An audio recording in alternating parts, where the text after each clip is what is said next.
জ্বালানি তেলের দাম এবং সরবরাহ বাড়ানোর পরও শৃঙ্খলা ফেরেনি দেশের ফিলিং স্টেশনগুলোতে। ছুটির দিনেও পাম্পে মোটরসাইকেল ও প্রাইভেট গাড়ির অপেক্ষার দীর্ঘ সারি দেখা যাচ্ছে। সরকারের জ্বালানি সরবরাহ বাড়ানোর কথা অস্বীকার করে পাম্প মালিকরা বলছেন, সমন্বয়হীনতার কারণেই এই দুর্ভোগ। সহকর্মীদের তথ্য ও ছবিতে দেখুন প্রতিবেদন। ছুটির দিনেও তেল নেই মানিকগঞ্জের ফিলিং স্টেশনগুলোতে। মোটরসাইকেলের লম্বা লাইন ধরে আছেন বাইকাররা। ঢাকা আরিচা মহাসড়কের পাশে অন্তত 12টি ফিলিং স্টেশনের কোনোটিতেই সকাল থেকে তেল দেয়া হচ্ছে না। পাম্প কর্তৃপক্ষ জানায় তেল আসলে দেয়া হবে। 3 দিন আমাদের তেল দেয় না, এই 3 দিন আমরা পাবলিককে দিতে পারতেছি না। আজকে গেছে রাত্রে 1টা বাজে গাড়ি গেছে, 12টা 1টা 2টা যে সময় আসবে পাবলিকই আমরা যেটুকু পাবো সমানভাবে দিয়ে দেবো। এক পাম্পে ধরেন এক সময় তেল দিচ্ছে, ওই গাড়িগুলা সবগুলা এক পাম্পে জড়ো হয়ে যাচ্ছে, আবার অন্য টাইমে দিচ্ছে, ওইভাবে আসতেছে। কিন্তু একই সময়ে পাম্পগুলাতে সবগুলাতে তেল দিলে হয়তোবা এই সমস্যাটা, এত ভিড়, এই সমস্যাটা হতো না। এদিকে ডিপো থেকে চাহিদা মতো জ্বালানি তেল পাচ্ছে না বলে দাবি করেছে বরিশালের ফিলিং স্টেশনগুলো।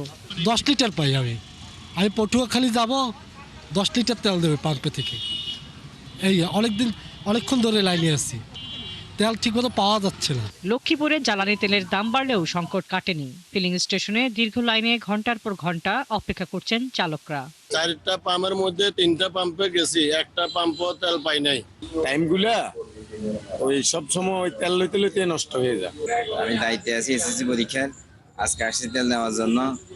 আমি দীর্ঘ এই 20-25 দিন পরে আজকে তেল নিতে আসছি, যে এখন আবার বলতেছে কালকে আসে না।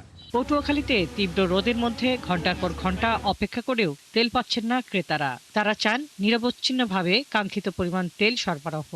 ফার্মাসিউটিক্যালস কোম্পানিতে কর্মরত আছি। আমি বাউফল থেকে এসেছি পটুয়াখালীতে তৈলের জন্য, কারণ বাউফলে অ্যাভেলেবেল তৈল না পাওয়ার কারণে আমার পটুয়াখালীতে আসতে হয়েছে। বল দিয়ে আসছি, তেল নিতে আসছি ভাই, তেল সংকটে গাড়ি চালাইতে পারতেছি না। নওগাঁয় প্রতিদিনই তেল নিয়ে ফিলিং স্টেশনে ঘটছে বাকবিতণ্ডা। ইরি বোরো ধান কাটা মারাইয়ের সময় জ্বালানি তেল না পেয়ে ক্ষোভ জানাচ্ছেন কৃষকরা।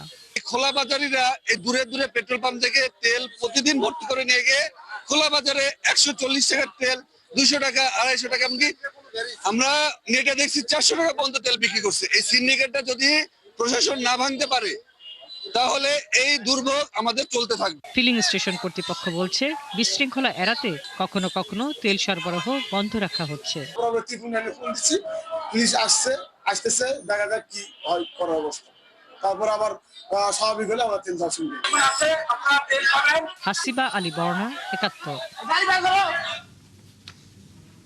দর্শক, আমরা প্রতিবেদনে যেমনটি দেখছিলাম যে জ্বালানি তেলের দাম এবং সরবরাহ বাড়ানোর পরও কিন্তু পাম্পগুলোতে ভিড় ও ভোগান্তি দুটোই বেড়েছে। এই মুহূর্তে দর্শক ধামরাইয়ের তথ্য জানাবো আপনাদেরকে। ধামরাইয়ের তথ্য জানাতে যুক্ত হচ্ছেন সহকর্মী রাসেল হোসেন। রাসেল, ধামরায় জ্বালানি সংকটের কি ধরনের প্রভাব দেখছেন?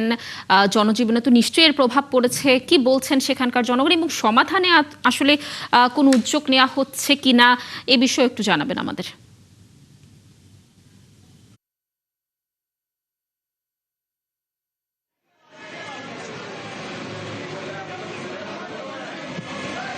জি, ধন্যবাদ লাবণী।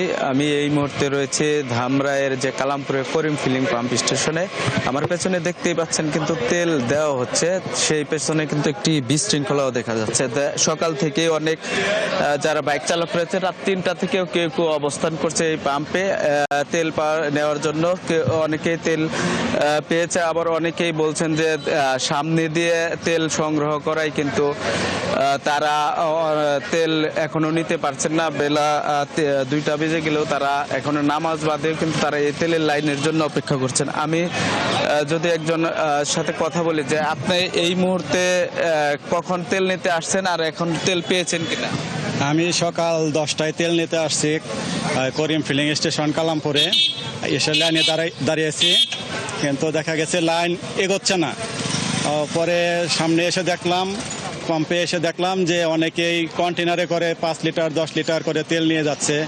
তার এখানে প্রশাসনের লোক আছে, পুলিশ আছে, তারপরে ট্যাগ অফিসার আছে সরকার থেকে নিয়োগকৃত। ট্যাগ অফিসারকে খুঁজে পাওয়া যাচ্ছে না। পুলিশকে বলে ট্যাগ অফিসারকে খুঁজেন। কারণ পুলিশ এটা কন্ট্রোল করতে পারছে না, কর্তৃপক্ষ কন্ট্রোল করতে পারতেছে না। এখন তারা তাদের এই এলাকার প্রভাব খাটিয়ে অনেকে নিতেছে, অনেকে পাম্প কর্তৃপক্ষের আত্মীয় স্বজন চাচা ভাতিজা পরিচয় দিয়ে নিতেছে। আর আমরা ধন্যবাদ।